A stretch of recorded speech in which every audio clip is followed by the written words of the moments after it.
Assalamu alaikum friends, I am Tehseen and you are watching Golden Key Presents channel. Today I want to show you how to increase your system speed.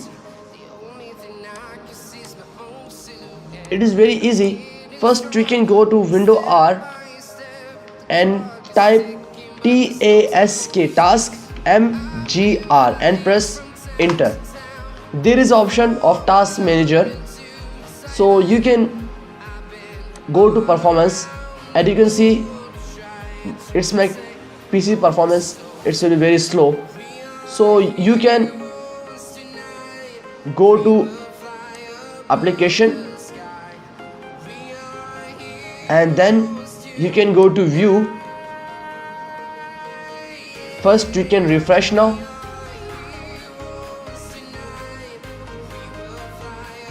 Two minutes wait.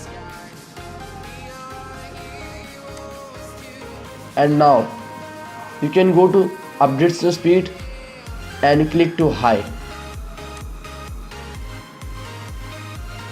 You return to come and see this. You can see this system speed is very too high. If you like my video, so please subscribe my channel and also share this video. Thank you so much.